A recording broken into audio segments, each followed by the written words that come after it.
Kelly Austin today, he was talking about how, the emphasis on finishing the practice, making sure. Yep. How is that implemented? I mean, is it sprinting at the end of practice or something different? Yeah, I tell you, he just did it. He was a great example of it. Every single play he finished at the ball. He finished every play, and he did it through the entire practice. So I was going to make it a point of him to the defensive staff. That's exactly how it needs to be, and he owned it today. You ever cross paths with Mike Elko? Yeah. When we were at Penn State, he was the DC at Bowling Green, and they came and visited with us, spent some time. Maybe even when he was at Wake Forest. So Mike's a friend, fellow defensive, kind of band of brothers. Impressions of him? Great coach. Yeah, great coach. Good defensive play caller. Sound, just like you see from their team right now. I think they're playing that way offensively, but kind of a no-nonsense guy. Good football mind. Leads the nation in punt return yards. How do you combat that? Your coverage has been pretty good this year. You feel pretty good about facing that? Yeah, I mean, we're going to try and present a little bit different look, because sometimes you can hold guys up a little bit. But they're very good at it.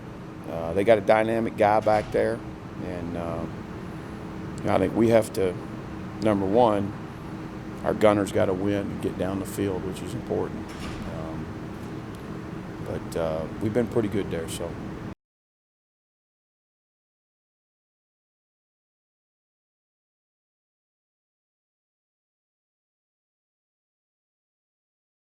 Yeah, that was a little bit more about what Georgia Tech was doing. It allowed us to kind of move him around, and you don't always have that opportunity each week based on how they're aligning.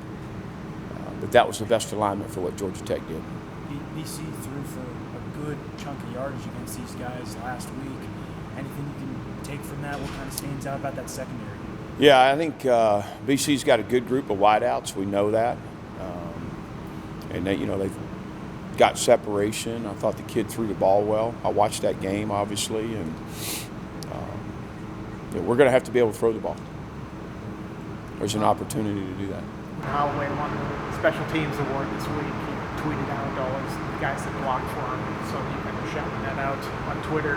Yeah. How's it make you feel as a head coach to see a freshman like that respond like that to it? Yeah, when I talk about maturity, the kid gets it. He's got a great support system back home, and he's an unselfish player. And so I was not surprised one bit to see him tweet that out. How eager are you to see these guys rewarded, to have a celebration in the locker room? Yeah, very much so. But I just finished telling them, even in today's practice, there's all these good things we did, and then there's these 5-6 plays on each side of the ball where we shot ourselves in the foot. And those are the things that have been making a difference. So,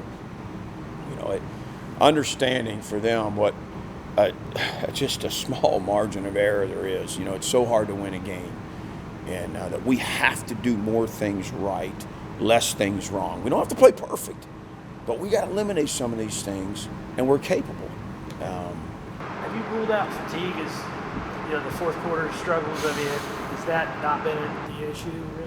I haven't ruled it out. We've trimmed practices somewhat aggressively to make sure that we're not dipping into that. But we also, we don't have great depth. And so there's just some of that's going on. It's just kind of where it is. The guys got to be able to finish.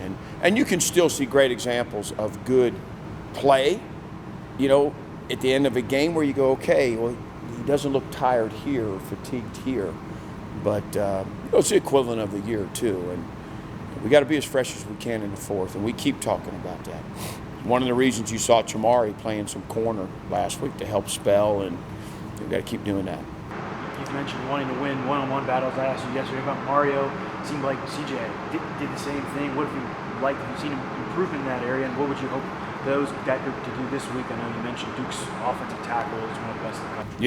Yeah, I think both those guys have maybe just stepped beyond. You know, Taiwan's done a nice job power rushing and things, but I think Rio and CJ have found a way to get on edges, and we're seeing a little bit more of it each week. So as they keep progressing, we need them to. We've been missing that, and both of them are capable. So it'd be great to see them continue to improve in that area. We've been working like crazy on it, being on edges and, low shoulder, being able to turn the corner, rush finish, all those things.